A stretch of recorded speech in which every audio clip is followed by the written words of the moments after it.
your hands together for the guest of honor at the Kerala Literature Festival, Captain Sunita Williams.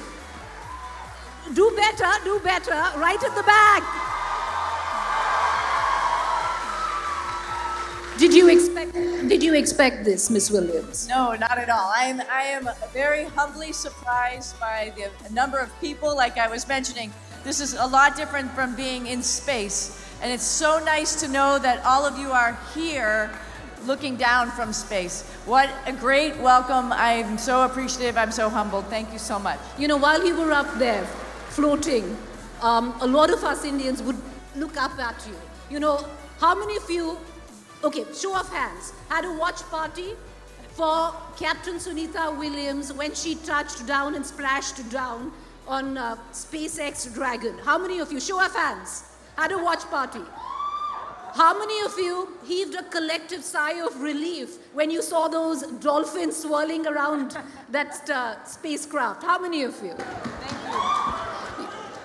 Thank you. It is truly amazing.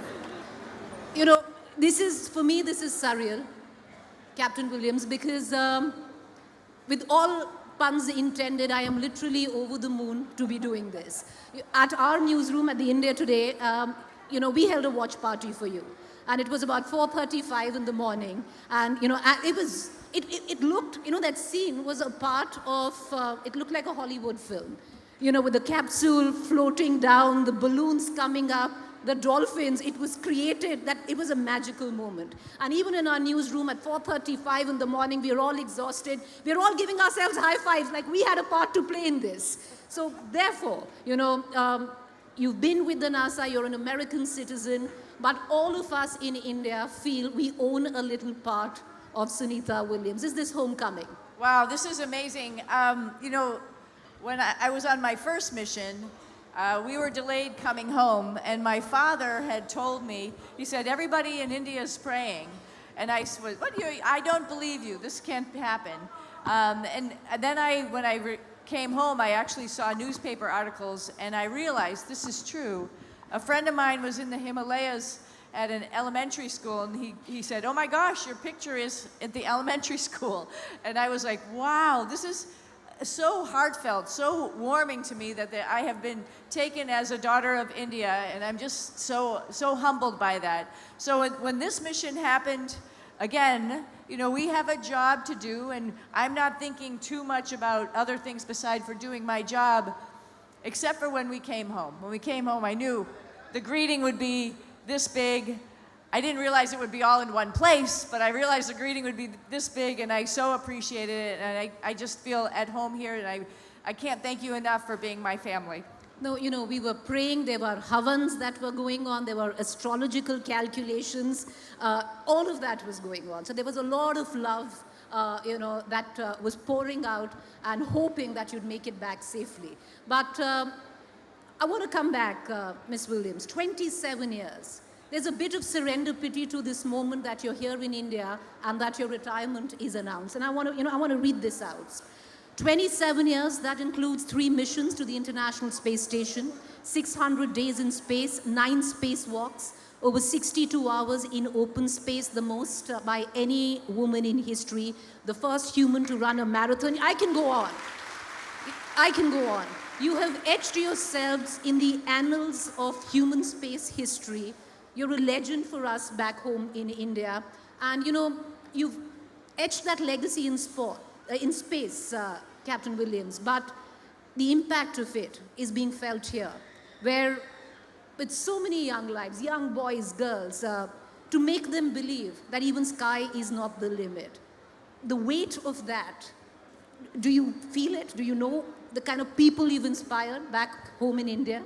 Again, it's so humbling. It's hard to actually even really imagine, but it is very poetic that I am here when I'm retiring, because I could pass that message along. I think the greatest compliment for somebody doing a job is for their mentee to take over and do that job better, or to inspire the next generation to do that job better and in a different way, and open young people's eyes to the possibilities and the opportunities that are there that have grown over the last 27 years during my career. So I hope to share that with the children tomorrow. I think I have 2 sessions to talk to kids about the possibilities that are out there, and I'm really excited about that. So I appreciate this opportunity. I think it's very fortuitous, auspicious that I'm here when my retirement's announced. You do know, that session with kids, it's all kinds of questions on what happens in space. Some of them,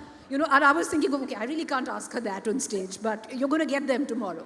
But coming back, Captain Williams, to retire after 27 years, to hang up what you've had 3 space suits, to hang up your space suit for good.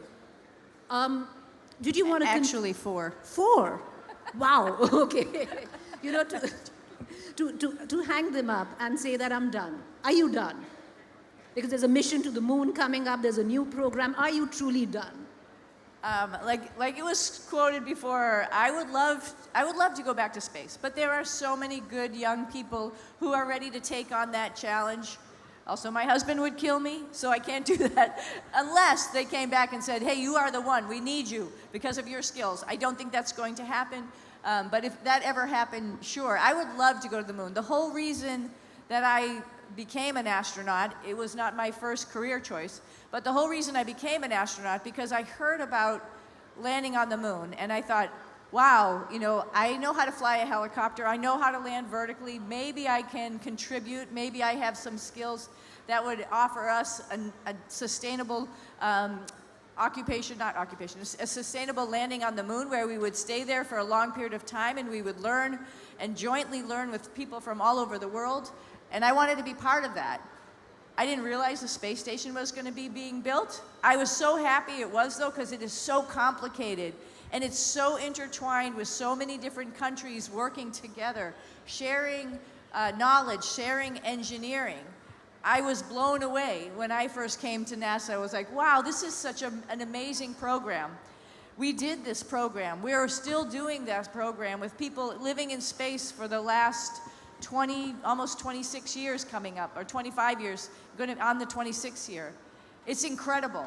So in my mind, when I saw how we were going to put the space station together, I didn't believe it. I thought there's no way all these countries will work together.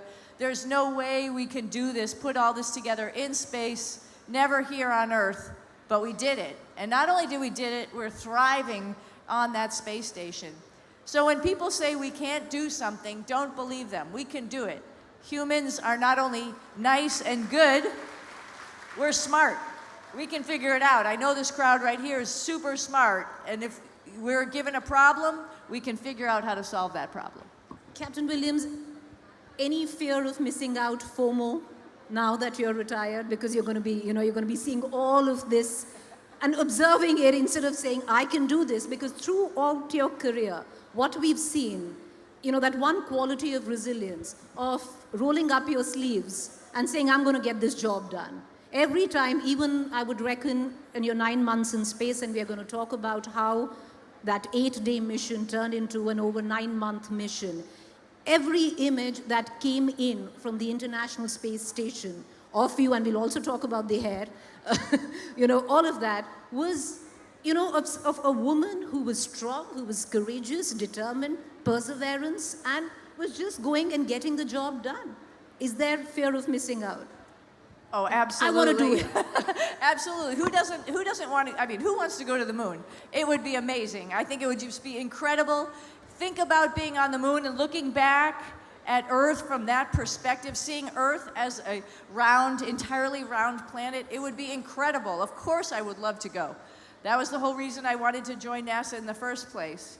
And then I realized what we were doing, all the engineering, the technology, the science that we are doing, and I fell in love with that as well. I am so happy that there are people who are also excited about this mission to the moon, are going to the moon. We're launching Artemis 2 in the next couple months, if not the next month. That'll be opening the door for us going back to the moon and sustainably and being there and working together as humans on another body in the sky. Isn't that incredible? So yes, of course I have FOMO, but I am excited also to see my friends do this, to see my fellow human beings do this.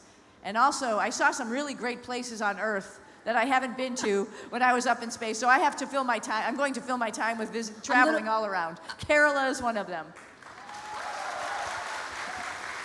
All right, Kerala is one of them, and we are very, very happy to have you as a guest of honor at the Kerala Literature Festival. You know, you've been asked this question a lot, that what was it that you missed most when you were up in space about Earth? And you spoke of your dogs. I see you've got, you know, would you just hold it out for our audience? So she's got this tattoo of dog paw prints on her forearm. And what is it now? Because I can reverse the question. Yeah, That being on Earth, you'll miss about being in space. You know, of course I miss my family and friends, but we have the opportunity to have conversations like this, and even with videos, so we can see each other. And it was really wonderful. As soon as we were extended in space, my family reached out to my family all over, here in India, in Slovenia. You know, I think the one benefit of COVID is we're able to actually connect, and we feel comfortable doing that. And so all of my families were getting together, and it was sort of fun to have all the different languages on the screen while I was up in the space station and could talk to everybody. I got caught up on the daily news of what's going on in my family, the rumors. It was pretty fun. But the thing that I didn't get to see or talk to, of course, are my dogs. And I do, like I mentioned at the podium, I look at our planet, and not only do I feel the heartthrob of all the people and the family and friends that I know, but also the animals that I love. You know, that's just amazing to see them in action here on our planet. This is our planet where they live. This is our planet where the fish live. This is our planet where all the trees live. This is our planet. And to not be able to be part of that, that was sort of painful. And what I mean by that too is our Earth is living and breathing too. To not feel rain on your head for 9 months, it was terrible. I don't know if you guys like rain, but I love rain. I also not to feel wind or not to feel sand in your feet. Those are the things about Earth that I really, really missed. Most people in the audience will say, last a Kerala monsoon and then you tell us whether you love rain. It can be brutal, but yeah, rain is lovely. So I'll ask you that question because you've spoken of what you missed back now that you've retired. Miss Williams, what is it that you will now miss when you were in space? Oh, so much. Space is just a unique opportunity, and even on my first flight, when I was ready to come home, I was crying, like a little, you know, like I was crying because I didn't know if I'd ever have that opportunity again. Being able to float like a little child and just do spins while you're up in space is just so much fun. It brings you all the way back to the essence of being a human being. It's amazing. To able to look out the window. I didn't know if I'd ever have that opportunity again to see the Earth as I was describing it, to see the billions of stars, because we don't have the cloud of humidity looking out the window is absolutely clear. To see the craters so clearly on the moon from that perspective. All of that, I was wondering if I'd ever have the opportunity, if I'd ever feel like I was contributing to humanity like I was in space. And so I was crying when I left. Every single time I had the opportunity I'm sorry, I'm interrupting, but did you cry even after when you were stuck for about Absolutely. 9.5 months coming back? Absolutely. It's such an amazing place. It brings that emotion, that human emotion, out in all of us. And to leave it and know that you're not going to be able to have that opportunity again is heartbreaking. But I have a lot of, like I mentioned, great friends who are going to be doing it. Future Indian astronauts who are going to have that opportunity. I just cannot wait for that as well. Future for Slovenian astronauts. All people from all over the world working together. That's what all of that means. No, you know, we can surely use you. We have Gaganyaan, so I'm going to talk about that. But let's go back, Captain Williams, on your mission, which was supposed to be an 8-day mission, and it turned into an over 9-month mission. Clearly, something went wrong. And was there a moment where, Houston, we have a problem? Was it when you were docking? So I think everybody knows that we had some thruster failures. We have over 20 thrusters. We lost 5 of them as we were coming up to dock to the space station. We worked hand in hand with Mission Control to get them back on again. During that time frame, though, what is going through your head? The first thruster, we practiced this. We practiced malfunctions, emergencies all the time. It took us about 8 years to get the spacecraft ready to go. So there was a lot of practice thinking, imagining what could go wrong, what typically goes wrong on this mechanical pieces and parts. We didn't anticipate that we would have a systemic issue that we had, and that obviously was not in our training space. So we needed to think on our feet. We needed to act with our mission control, the experts on the ground, to try and do as much as we can to get our spacecraft back to operating as normally as we could. That was a lot of work. In that work, though, I reflected back about how much training we did, how whenever we were talking to somebody on the ground that had a specialty, if they were navigation, if they were communications, if they were propulsion, I know those people. I could see their faces as we were having the conversation in my head. These are my friends. They're dedicated for many, many years to try and understand the spacecraft. There's a lot of trust with each other. So the act of fear really never entered my head. What entered my head was the trust that I had with the people on the ground, the trust that I had with my friend and colleague, Butch Wilmore, who is sitting right next to me, the trust he had in me and how we were going to solve this problem. Sometimes problems are really big, and we had a big problem, and you can only solve big problems one little bite at a time, one step at a time, and focus on that one step that you're trying to solve so you don't get totally distracted. So we restarted one thruster at a time, essentially a Control-Alt-Delete for each thruster, with the ground helping out, looking at the software that maybe was causing some of the problems as well. And we got most of our thrusters back, and we were able to control the spacecraft and dock to the space station. Of course, things could have gone a different way, but again, one problem at a time, and we would have looked that next challenge in the face if we were not able to get our thrusters back. You know, I don't know how many of you got goosebumps, because when you think of it in that moment, you're docking at the International Space Station, it's, and 5 of your thrusters fail. Was there a moment that you and Butch Wilmore, your colleague, looked at each other and there was a possibility that you thought that we could just drift away in space? Was it a possibility?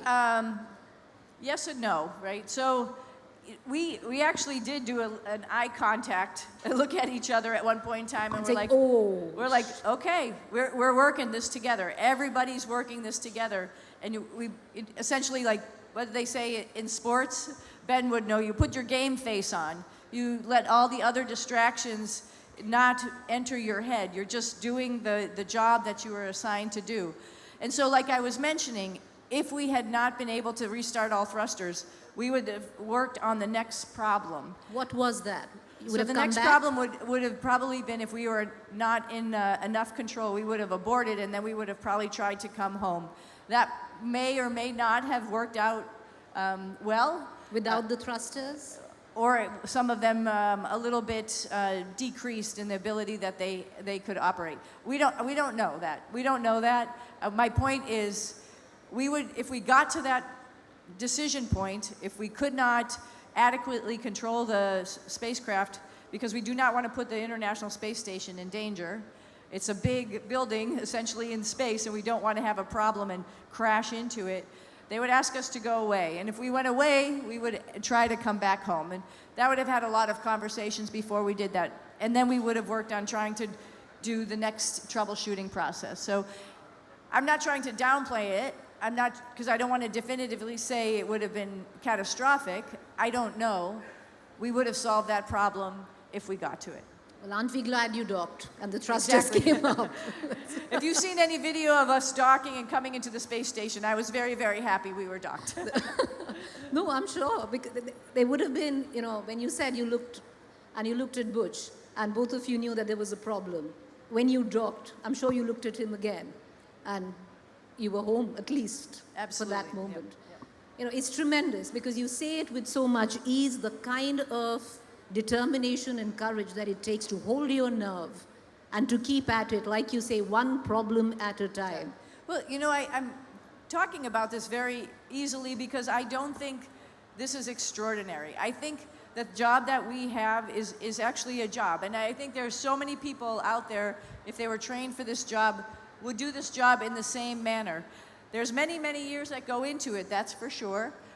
You don't just automatically put somebody in a spacecraft without having training them. And part of the training not only is the technical part, but is the psychological part as well. We learn, we work as teams. The whole process is a team event. And we learn how to work as teams. You learn about different people because what really makes the activity happen is the teamwork, is the people behind there. So I know when I'm thinking about those people in mission control, I know that that person has a wife, or that person has a husband, or that person has a dog. I know those things about those people already because we spent enough time with each other to understand that. I know the soft points in other people. I know the soft point in me. So we have to understand that about each other. And when you do, you give each other a little bit of grace, and then you can work together to accomplish things which are much bigger than you individually can. You know, Captain Williams, you speak so affectionately and so respectfully about teamwork. I have watched so many of your interviews, and I don't think there's even one where you haven't stressed on how this is such formidable teamwork to keep it all together. And I think that is tremendous to give credit where due. But Korikor, she thinks that what she did wasn't exceptional. Was it exceptional or not? Please tell her that. It was exceptional. And what was also more exceptional, if I can say that, is to last out those 9.5 months with the kind of attitude that you did with. It was tremendous to watch you. You know, we were all following you back home in India. The videos of you brushing your teeth, you know, that video of, okay, this is how you drink water, running a marathon and completing it, amazing. The Boston Marathon, which you ran while your sister ran it in Boston, and you ran it up there. What timing did you do? I think she beat me. I did about 4:22 or something. I think she did 4:19. That's fine. You were in space. You get a bit of leeway there. But tremendous. But you know, I think everyone here in this audience has that one question. 9.5 months, the spacecraft that you've come up on isn't quite working, or the problem, whatever there is, cannot be solved. There are visuals coming of you, of Bitch Wilmore, that both of you are full of, you know, courage. You're looking at solving problems, seem happy, determined, all put together. There had to be a weak moment. There had to be a moment where maybe Sunita Williams looked outside the window and said, what if? Of course, I'm human, right? So of course, there were definitely moments. But I will tell you, we knew immediately after we had the problem that once we got docked to the space station, we'd be there for a little longer. And I honestly, before we even launched, was lamenting because I love being in space. So I was like, oh, 8 days, 10 days, that's too short. Hopefully it'll drag out a little bit. Clearly you didn't pack enough underwear. Yeah, actually, yeah, that is absolutely true. They took some of our clothes off to put other equipment on board. But that's okay. There's enough there, and we have friends, and we can share, and they can give them our stuff. That's all good. That's very surmountable problems. But once we were there for a little while, I think what was the most difficult part was not really knowing what we were going to do, and knowing that we had family and friends, activities with families and friends that we had planned on doing back here on Earth, and we're maybe didn't know how many of those things we would get to do or we wouldn't get to do. So that, I think, was the frustrating part of the summertime, just trying to really understand the problem, really understand the solution, whether or not that could be solved, whether or not there was a chance we were going to come home. So I think that was frustrating, not only for us, but also for our families. We didn't have an answer for our families, and so they were along for the ride with us. It could be next week, it could be next month, it could be 8 months after that. When the decision was made, though, my family seemed okay and happy, and I don't know if they were just happy to get rid of me for another 6 months or what, but everybody was okay with it, and everyone was like, just come home in a safe spacecraft. And I was like, I was so honored by that. And that's one of those lessons learned that I feel like when anybody has something big to tackle, if your family and friends support you, that really helps you achieve bigger things than you could do too. One other time, which was really sad, we had already had the decision that we were going to stay another 6 months. I thought about the people who were on that next mission, and 2 of them had to get off of that mission so that there would be seats for Butch and I. And I thought that sort of broke my heart a little bit. One of the persons had never flown before. This would have been her first flight. She had trained so many years. Her whole job for her whole life was getting ready for this one mission, and it was going to have to be delayed. So that also broke my heart a little bit about taking the place of somebody else. I think that's why I feel like retirement is okay. Let the other younger generation do the exploration. And that's where the teamwork that you speak of comes in and holds it together. But, while you were up in space, there was a fair amount of press and politics that was swirling around. And, back home, I remember most of, my television network, we had a daily capsule on what is up with the Boeing Starliner. Will Sunita William come home? Is she stranded? It's been 6 months, 7 months, 8 months. Look at the health repercussions. And back home in America, the politics around it. Were you guys somewhere down the line? Did you know what was going on? Thankfully not as much as all of you. So I was actually, we have the ability to watch news. It's usually like a day late. There's things up in space that I don't really love to do. I don't love to do things that I could do here on Earth. I don't love to watch the news. I can do many other things. So I had heard rumors. Of course, I'm talking to my family and friends. They're telling me more about it than me watching the news. I'm like, don't worry about it. It's no big deal. But I could absolutely see why people would have the impression, because the data, the information was not coming out in a very direct, concise way. And so a lot of people were surmising what is happening. Why isn't anybody saying anything? What is happening with the spacecraft? And I think it was a great exercise in proper communication or non-proper communication. And we learned how we can message what's happening a little bit better on future spacecraft. So, I think it caught everybody by surprise, this failure that we had, and people didn't know how to handle it. And so not correct information was circulating all around, and I think that led to some of the crazy things that I'm sorry you all had to put up with my face on the news every day.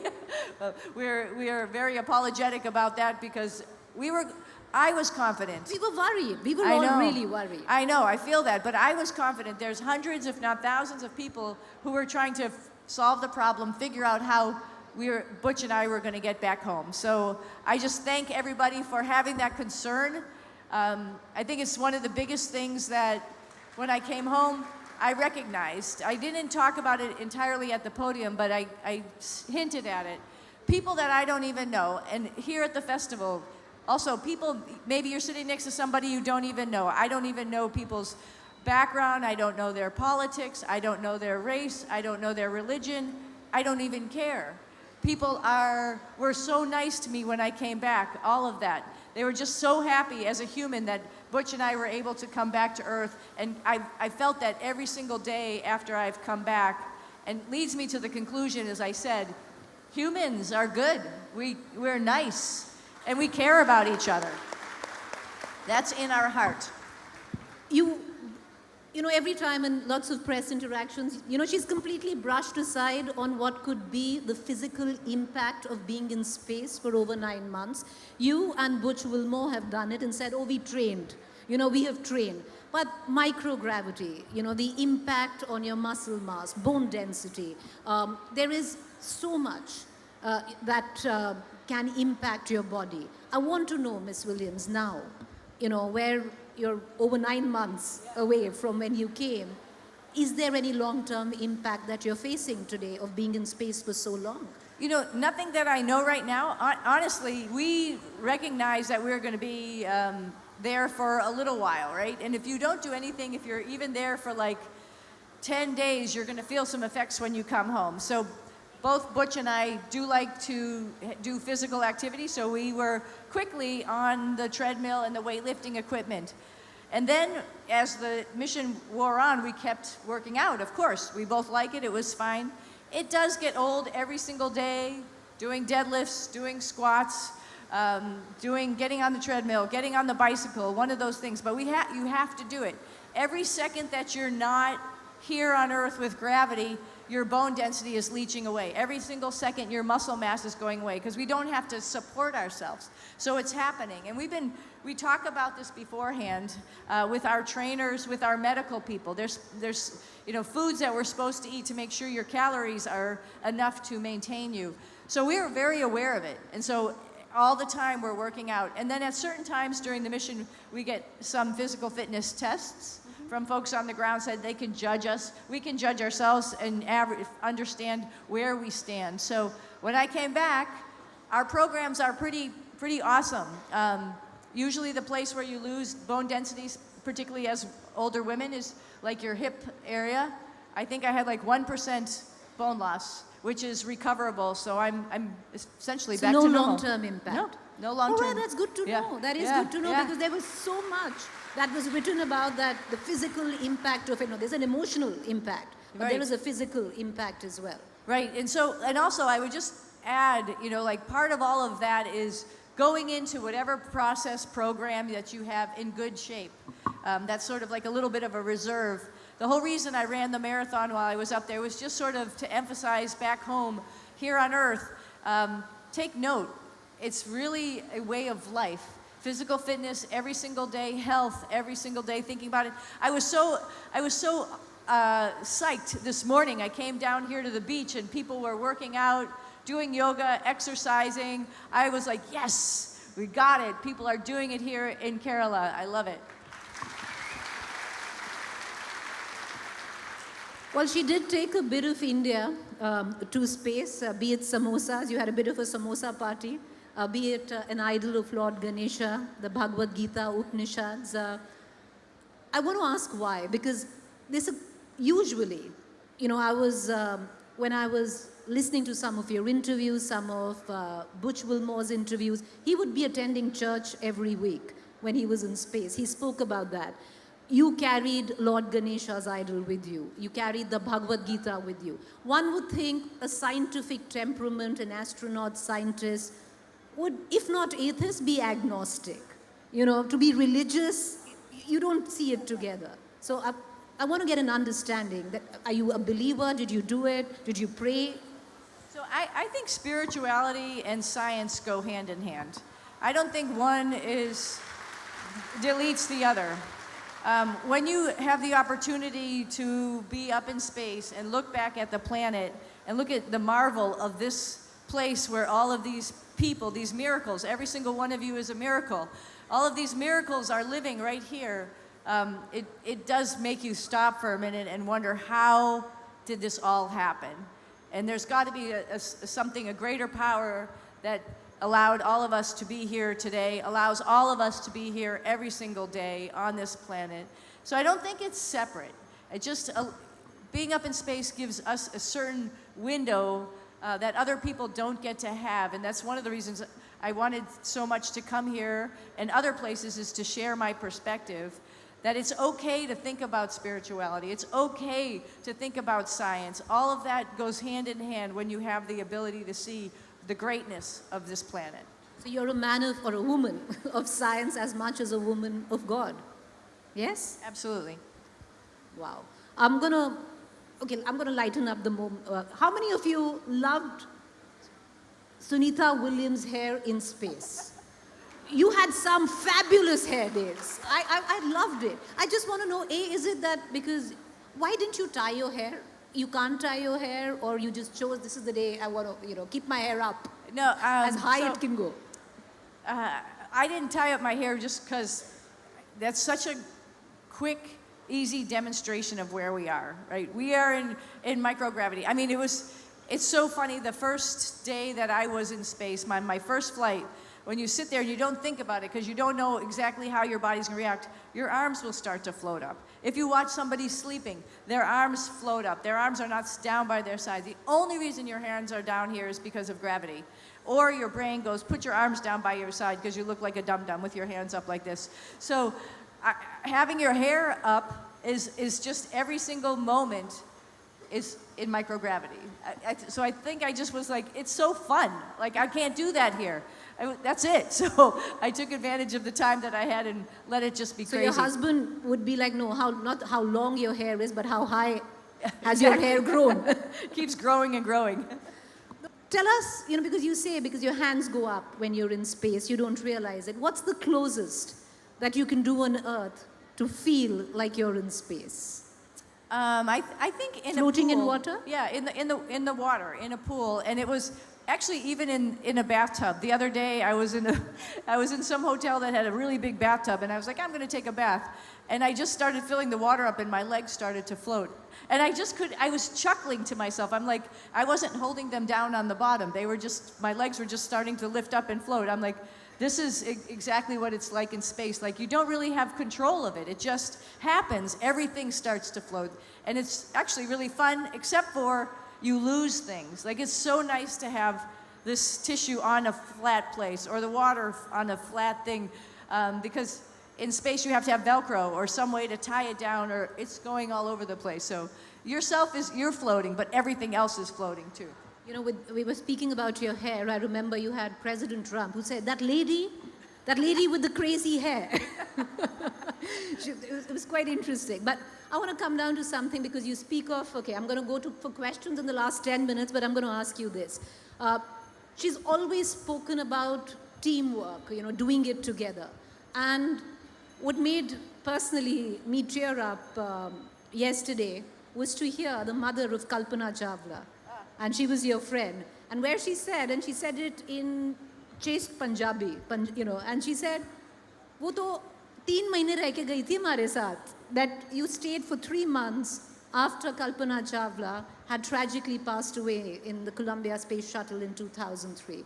Was it because you were friends, or was it that you had to do for a teammate because the heartbreak of the family was just too intense? I think all of that all together. Kalpana was a good friend of mine. As soon as when you have something in common with somebody, all of a sudden you gravitate to them. She was selected to be an astronaut a couple years before me. So when I came to Johnson Space Center and she was there, I was looking for her, hi, I'm Indian too. And it's just one of those things that if you ever go away to another country, I think you automatically notice somebody who has some characteristics that the same as you, and you automatically want to just be friends. And what a joy for me. She is an amazing individual. My family is very go. And so we started hiking together and biking together, and she always made me stop and slow down periodically to look at the birds, to look at the trees, the plants, whatever. She always was able to bring me back to what was really important and not just the workout. We flew together in a small airplane across the country, essentially, and she was amazing. I said, are we just going from A to B? She goes, oh, no. We're going to follow this river to this river, and then we're going to follow this patch of trees over to this coastline over here. And I was like, don't we want to get home? She goes, but don't you want to see the world? And I said, yeah, that's awesome. Let's do it. So you guys were friends. We were good friends. And her accident in 2003 didn't deter you. It made you go forward. No, it's interesting. I have other good friends who were on the Columbia Space Shuttle as well. One of them actually was a very dear friend from a lot earlier in my time in the Navy, and he was one of those people who told me, or encouraged me to apply and become an astronaut, because he was like, Sonny, this is the job for you. You would love this.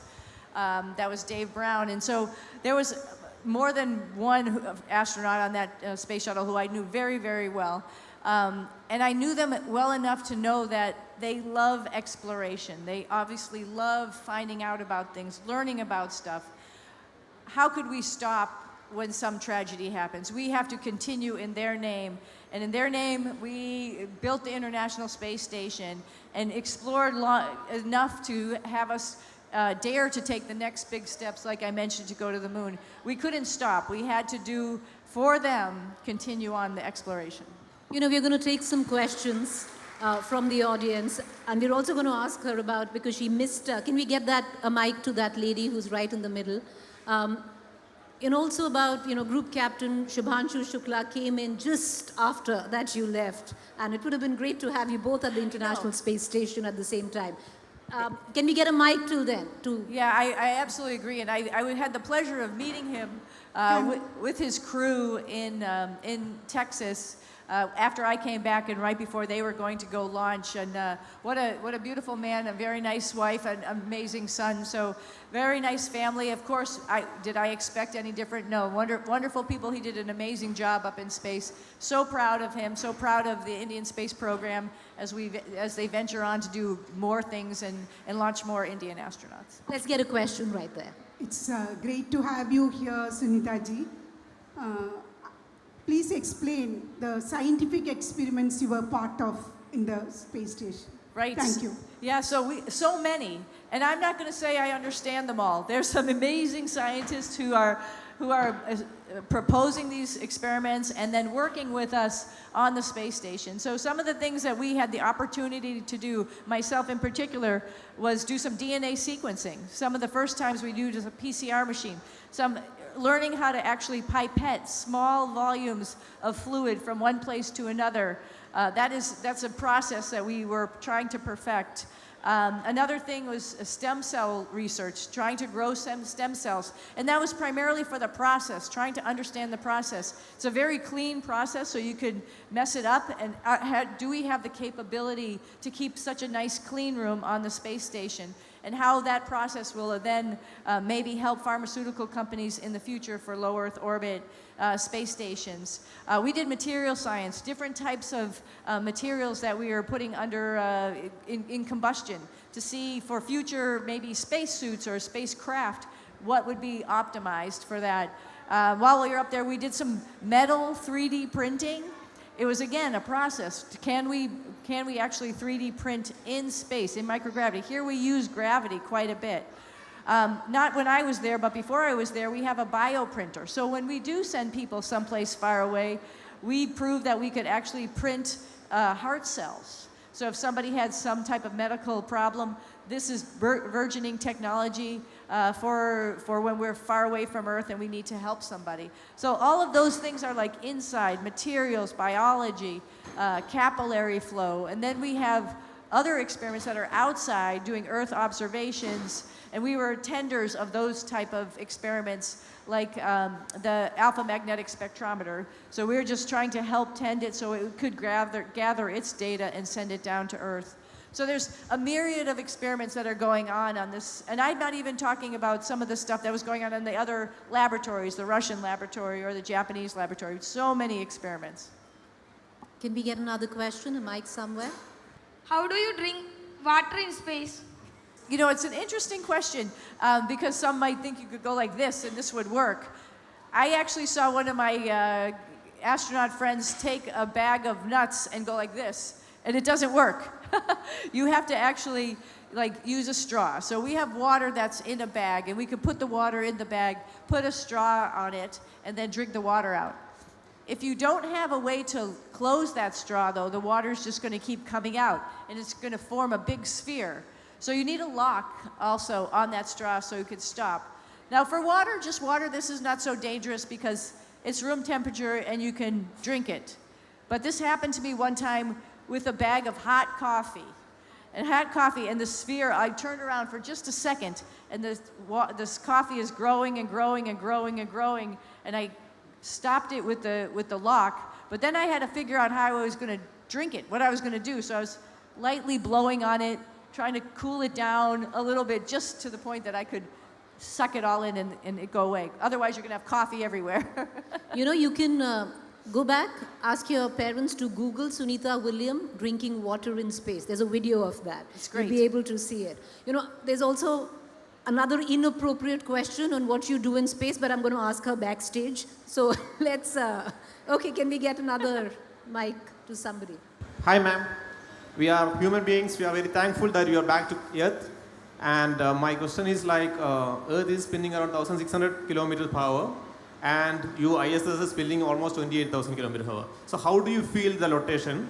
And the second question was why you are keeping on changing the path. orbiting maybe in the same direction, but keeping one time you'll be in India, sometimes you'll be in another land. What is the purpose of that? We're obviously orbiting the planet. We stay at one inclination, 51.6 degrees. And if the Earth was still, we'd orbit the same place all the time. But the Earth rotates, right? And so as the Earth rotates, we see different parts of the planet because the Earth is rotating beneath us, essentially, which is really great. So that way we can, every orbit, you move over about 15 degrees of longitude, essentially. And so that way you can see all of the planet. That's why sometimes you see us and sometimes you don't. In the higher latitudes, of about 51.6, those arcs cross each other so they can see us more often. Here, you'll see us once, 16 orbits every 24 hours, so we see 16 sunrises and sunsets. We may, in that time frame, it'll take a whole other 24 hours to get back to the same place. So we do repeat sometimes. Sometimes we're off just a little bit. It's based on the Earth's tilt, as well as our orbit and the rotation speed. So that's right. All right, I'm afraid that's all the questions we can take, but let's just end with one very quick question. Up from the International Space Center, which country is the most beautiful? Oh, that's too hard. Tough question. That's too hard to pick, and I think I've mentioned before, it's so hard actually to see borders of countries. The things that are easy to see for countries, of course, are coastlines and rivers, but and mountains to a point. It's hard to actually see borders, so it's hard to put a finger on which is the most beautiful. And all the continents are slightly different. I would go to the window and I would quiz myself. After a while, I didn't want to use the map and just identify some particular part. Of course, here in this Asian continent, sub-Asian continent, you can see the Himalayas. You have to guide yourself in to see Mount Everest with a lake that looks like a wine glass, a lake that looks like a butterfly. Take a couple draws up, take a right-hand turn, and there's Mount Everest. And you can see then all of the snow-capped Himalayas as they come down into the rest of India. I found India in particularly interesting at night. I think we talked about fishing boats. There's an array of fishing boats that's off the coast of India, sort of like a beacon to drive us into viewing India. And then when you see India, one thing that I think is different from my last flights, it seems so interconnected. It seems like nerves, like centers are all lit up, and then all the lines that connect them, it's all connected. I think it is actually even a metaphor for how connected people are by seeing the Earth in that manner, seeing India in that manner. Thank you, Captain Sunita Williams. For me, it's a rare privilege to be here. Thank you. Thank you so much, together. speakers. That was such an insightful Raise session. a warm applause for Miss Sunita Williams.